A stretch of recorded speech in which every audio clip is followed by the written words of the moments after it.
आदरणीय बंधुओं, माताओं व मेरी प्यारी बहनों, राधे राधे। आपका हमारे इस YouTube चैनल पर बहुत बहुत स्वागत है। बंधुओं, आज हम इस वीडियो में अक्षय तृतीया के दिन अक्षय फल को देने वाली कथा सुनेंगे, जिसे सुनने सुनाने से भगवान श्री हरि की कृपा से रोग व शोक का नाश होता है, घर में सुख समृद्धि का वास होता है।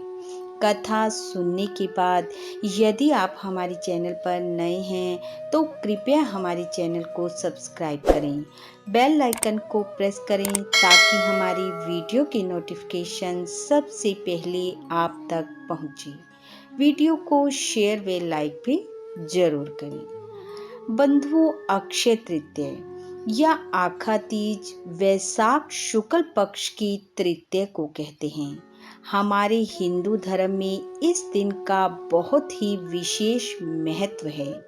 इस दिन किए गए जप तप व्रत दान व भगवान की कथाओं के श्रवण का फल अक्षय होता है। इस वर्ष अक्षय तृतीया का पर्व 14 मई दिन शुक्रवार को मनाया जाएगा।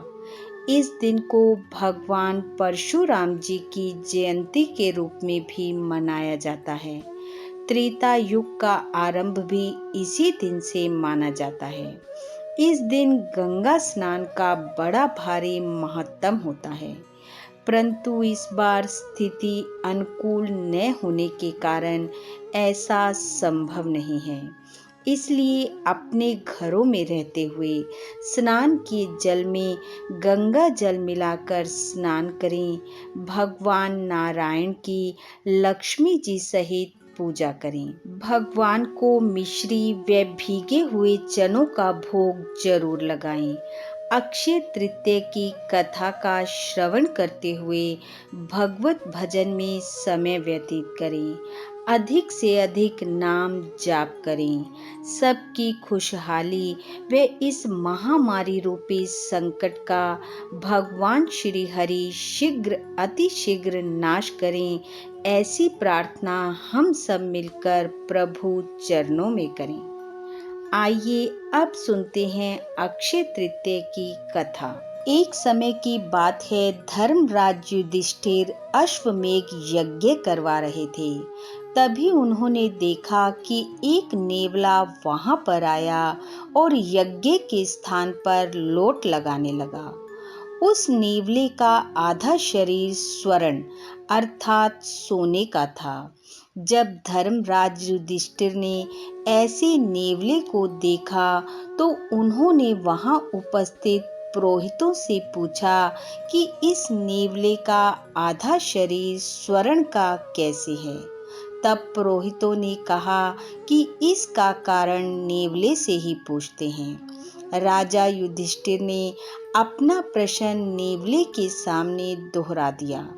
तब नेवले ने कहा, सुनो राजन, तुम्हारा यह यज्ञ अक्षय तृतीया के दिन दान में दिए गए गेहूं के दानों के भी बराबर नहीं है।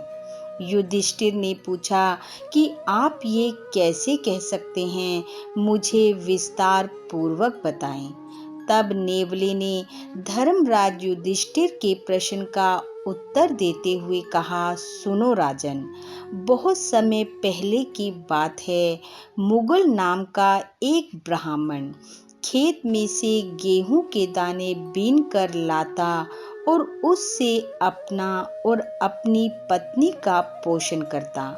ब्राह्मण सत्यवादी था, भगवान श्री हरि का भक्त था।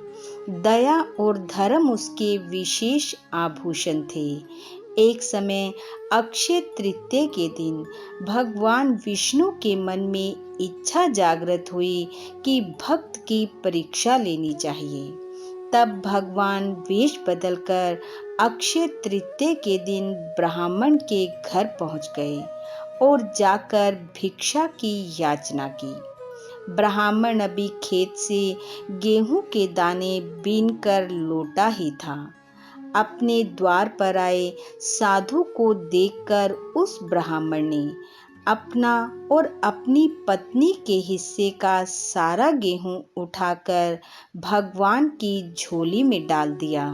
जब वह ब्राह्मण भगवान की झोली में गेहूं के दाने डाल रहा था, मैं वहीं पर धरती पर लोट लगा रहा था और झोली में डालते हुए गेहूं के कुछ दाने मुझ पर आ गिरे, जिनका स्पर्श होते ही मेरा आधा शरीर स्वर्ण का हो गया।